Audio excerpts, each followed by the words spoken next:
Baik, Assalamualaikum warahmatullahi wabarakatuh. Perkenalkan, nama saya Galang Bali Nugraha dengan NPM 247 006 111 109 kelas D. Di sini saya akan mempresentasikan materi tentang Bayesian Inference dan Monte Carlo Simulation untuk memenuhi tugas akhir mata kuliah probabilitas dan statistika. Eh, Dua topik ini sangat penting dalam statistika modern dan banyak digunakan dalam berbagai aplikasi seperti machine learning, analisis resiko, dan pengambilan keputusan. Lanjut, Bayesian inference adalah metode statistik untuk update atau memperbarui keyakinan kita tentang sesuatu ketika kita mendapat informasi baru. Eh, Contohnya, saat pagi-pagi sepertinya akan hujan. Lalu melihat keluar ternyata langit mendung dan gelap. Ini adalah eviden atau bukti. Lalu keyakinan menjadi kuat bahwa akan hujan. Ini disebut posterior atau keyakinan akhir. Jadi Bayesian itu pada dasarnya cara sistematis untuk melakukan proses update keyakinan menggunakan matematika. Dilanjut, 4 komponen utama Bayesian inference, yaitu prior adalah keyakinan utama kita sebelum melihat data apapun. Bisa berdasarkan pengalaman ataupun pengetahuan sebelumnya. Yang kedua ada likelihood. Ini menunjukkan seberapa mungkin data yang kita observasi muncul jika memang hipotesis kita benar. Yang ketiga ada evidence. Ini adalah data atau bukti nyata yang kita peroleh. Dan terakhir adalah posterior. Ini adalah keyakinan final kita setelah menggabungkan prior dengan evidence yang ada. Posterior inilah yang menjadi tujuan utama kita dalam Bayesian inference. Di sini ada rumus dasar Bayes dibaca sebagai probabilitas A terjadi jika kita tahu B sudah terjadi. Dalam konteks Bayesian, ini adalah posterior kita. Rumusnya cukup sederhana. Kita kalikan likelihood dengan prior, lalu bagi dengan evidence. Yang penting dipahami adalah cara formal untuk update belief atau keyakinan kita. Jangan khawatir dengan rumusnya jika melihat contoh nyata yang membuat ini lebih jelas. Lanjut ke contoh kasus. Di sini ada contoh kasus, yaitu ada penyakit flu yang menyerang 2% populasi.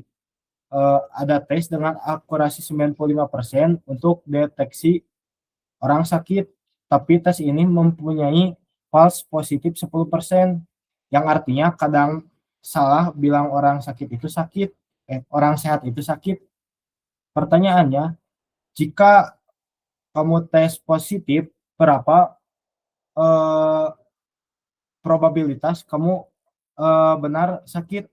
Intuisi kita mungkin bilang hampir 95%, karena tes akurat 95%, tetapi jawabannya cuman 16,2%. Kenapa? Karena penyakitnya sangat jarang. Ini menunjukkan pentingnya Bayesian thinking untuk menginterpretasi hasil tes medis. Lanjut. Jadi dalam langkah perhitungannya, prior kita adalah 0,02 atau 2%. Likelihood adalah probabilitas tes positif jika memang sakit, yaitu 0,95%. Untuk evidence, kita hitung total probabilitas tes positif, baik yang benar sakit maupun yang false positif. Ini dapat 0,117. Terakhir, kita hitung posterior dengan membagi likelihood kali prior dengan evidence. Hasilnya 16,2%. Ini pelajaran penting, selalu pertimbangkan base rate atau prior probability. Kita lanjut ke Monte Carlo. Monte Carlo simulation adalah metode yang menggunakan pengulangan acak atau random sampling untuk menyelesaikan masalah yang sulit atau bahkan mustahil dihitung secara matematis langsung. Namanya diambil dari Kasino Monte Carlo di Monaco karena metode ini menggunakan prinsip keacakan seperti dalam permainan judi. Ini dasarnya, ide dasarnya sederhana. Daripada mencoba menghitung exact exact answer yang rumit, kita lakukan eksperimen acak berkali-kali lalu lihat pola atau rata-rata hasilnya. Semakin banyak eksperimen, semakin akurat estimasi kita. Dilanjut, ada langkah-langkah simulasinya. Yang pertama, kita mendefinisikan masalahnya terlebih dahulu dan tentukan variabel apa saja yang terlibat. Yang kedua, mengenerate atau membuat input acak sesuai distribusi yang sesuai. Bisa uniform, normal, atau yang lainnya. Yang ketiga, melakukan perhitungan atau komputasi untuk setiap input acak yang kita generate. Keempat, simpan semua hasilnya. Dan kelima, agregasi hasil tersebut. Biasanya dengan menghitung rata-rata atau melihat distribusinya, yang penting semakin banyak iterasi atau pengulangan yang kita lakukan, semakin akurat estimasi kita. Dilanjut, contoh estimasi. Di sini ada contoh Monte Carlo estimasi nilai pi. Kita punya radius, kita punya persegi dengan dua sisi, jadi luasnya itu adalah 4. Di dalamnya ada lingkaran dengan radius 1, luasnya pi. Nah, rasio luas lingkaran terhadap persegi adalah pi per 4. Cara Monte Carlo yaitu kita melempar titik-titik acak ke dalam persegi ini. Untuk setiap titik kita cek apakah dia masuk lingkaran atau tidak. Lalu caranya hitung x kuadrat plus y kuadrat. Jika kurang dari atau sama dengan 1 berarti masuk lingkaran. Terakhir, kita hitung rasio titik yang masuk lingkaran dibanding total titik. Lalu kalikan 4, itu estimasi kita untuk pi. Dengan 10 titik mungkin tidak akurat, tapi dengan 10.000 atau 1 juta titik kita bisa nilai dengan sangat dekat dengan 3,14. Dilanjut. Di sini hasil simulasi kita dengan 10 iterasi saja. Dari 10 titik acak yang kita lempar, 8 titik masuk ke dalam lingkaran. Jadi estimasi pi kita adalah 4 kali 8 per 10 sama dengan 3,2. Nilai sebenarnya pi adalah 3,14159. Jadi kita cukup dekat, tapi tentu ini masih sangat kasar karena cuma 10 iterasi. Jika kita meningkatkan menjadi 10.000 iterasi, hasilnya akan jauh lebih akurat. Bisa dapat 3,141. Ini menunjukkan power dari Monte Carlo dengan komputasi sederhana yang diulang banyak kali.